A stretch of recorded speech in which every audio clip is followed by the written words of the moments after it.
44, and we can talk about the Servicemen's Readjustment Act, which created the VA. Fannie Mae stepped in again. The VA loans were made by the mortgage bankers, and Fannie Mae started buying those VA loans. So we were creating liquidity in that primary market and making mortgage money available. And of course, a lot of veterans availed themselves of those VA loans when they came back from World War II. Now, in the 1950s, there was a movement to privatize Fannie Mae. And it actually started in 1954. Didn't really happen until 1968, when President Johnson signed the papers that privatized Fannie Mae. And Fannie Mae moved from being part of the federal government to being a private corporation, which is what she is today. Well, when we privatized Fannie Mae in 1968, there were some things that Fannie Mae was doing that she could not do as a private corporation. And so there was a remnant, if you would, of Fannie Mae that was left behind, and that was the Government National Mortgage Association, or Ginnie Mae. Ginnie Mae, of course, still in existence today, part of Housing and Urban Development. Now, you may ask the question, where does Fannie Mae get her money? Well, she gets her money on Wall Street. And she gets that money by selling mortgage-backed securities. You can go down to your stockbroker and you can buy mortgage-backed securities. Now, when she privatized in 1968, she started raising money on Wall Street, but she also added one category of loans that she started to purchase, and that was the one you saw flash up here a minute ago, was the conventional loans. So in 68, she started buying conventional loans, as well as she was already purchasing FHA and VA loans. That is still in progress today. The same thing is still happening today. Let's talk about Ginnie Mae a little bit. Ginnie Mae has two jobs. And you should know these. You're going to see test questions on them. I'm going to talk about her lesser job first, and then we'll talk about her most important job. The first thing we want to talk about is that Ginnie Mae deals with subsidized loans. Every once in a while, what Congress will do is they will appropriate funds so subsidized loans are available. Typically, those funds are going to be FHA loans, or they could be the Rural Development Services, which is the old Farm and Home Administration. And those loans will be made at less than market interest rates. So what the mortgage banker will do is he'll make that loan, but when he sells that loan to Fannie Mae, first the loan goes to Ginnie Mae. Ginnie Mae reaches in the U.S. Treasury, puts in the subsidy for that interest rate, and then she passes that loan on to Fannie Mae. The word for that is the tandem plan. T-A-N-D-E-M means double. Tandem plan. So that subsidized loan goes to Ginnie Mae. She puts the subsidy in from the U.S. Treasury and sends the loan on to Fannie Mae. That's a lesser job of Fannie Mae. The other job that Fannie Mae does, or Ginnie Mae does, excuse me, is she works with pools of FHA and VA mortgages. So what the mortgage banker will do is he'll make many FHA, VA mortgages, and he'll put them into what they call a pool. He sends that pool of mortgages to Ginnie Mae. Ginnie Mae will audit that pool of mortgages, and she'll put her Ginnie Mae stamp of approval on it, so that pool of mortgages now becomes what we call Ginnie Mae's, and she sends the Ginnie Mae's back to the mortgage banker. Then what the mortgage banker will do is he will sell that Ginnie Mae on Wall Street. And he will get a better price for it, because once Ginnie Mae puts her seal of approval on it, those Ginnie Mae's, those pools of mortgages, are guaranteed by the full faith and credit of the United States government. And so people are willing to buy those Ginnie Mae's, and they'll buy them at a lesser interest rate because they know the federal government is behind them. In that way, then, what does Ginnie Mae do? She's putting liquidity into our primary market and enabling even more home loans to be made. Now, we need to talk about the third leg here that we haven't talked about yet, and that's going to be the savings and loans. Now, savings and loans in the United States started in about 1868 and have been, of course, in existence ever since then. They operated very well independently up until the 1970s. The local savings and loans were supported by local savers, and you would go down to your savings and loan. The savings and loan would promote thrift. I remember when I was growing up, you could go down to the savings and loan and you could get a bank and you could get your own savings account thing. And you know, you were 4 years old and you were encouraged to save money at the local savings and loan. That's what they did. And then they would turn around and loan on houses in that community. I'll tell you something is interesting that you'll appreciate once you get in the business. When I started in the business, we borrowed money at the savings and loans all the time. And it kind of worked like this.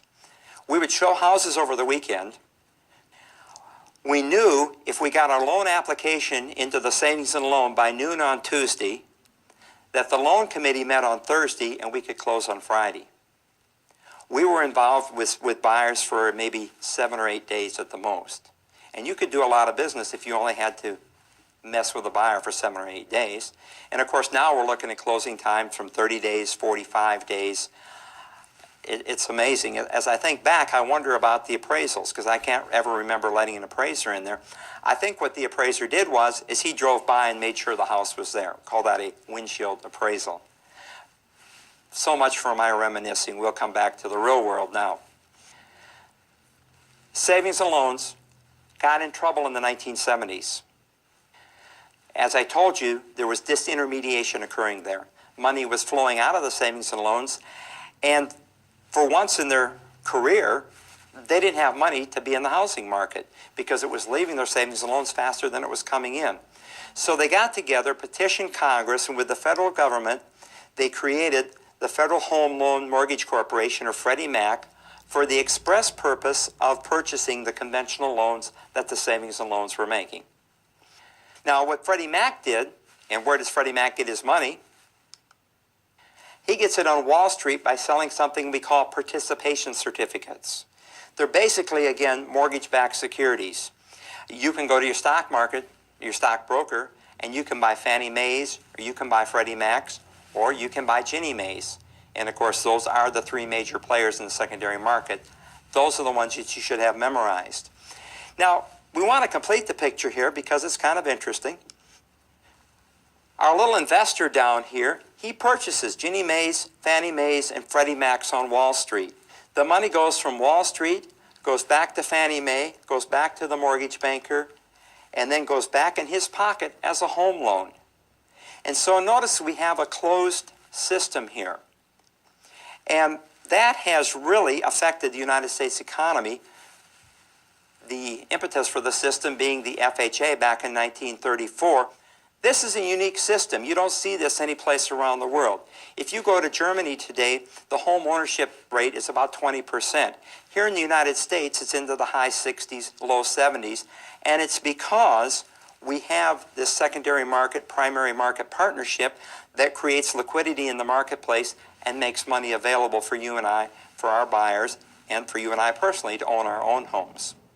So hopefully that helps you understand the whole concept there of how that financial market works. Now, we want to go on from there and talk a little bit more about credit terms. And we'll start off with credit scores. And you should know what a credit score is. A credit score is a snapshot. It stops your credit history, if you would, in time. It's how you look today as far as the lenders are concerned. Your credit score could be higher tomorrow, could be lower tomorrow, could have been higher yesterday, lower today. It just depends on what's going on in your financial life. But think about a credit score as a snapshot. Different than a credit rating.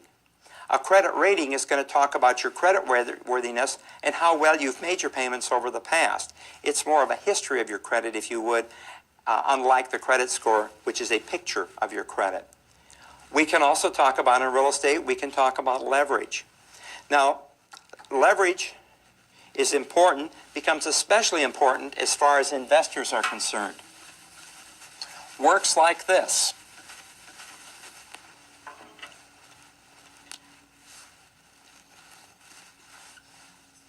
I've got my $100,000 property here,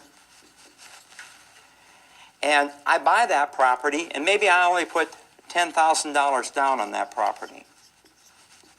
Okay? So what do I have here? I've got a 90% loan to value. That's what we call leverage. I can control a $100,000 investment with $10,000.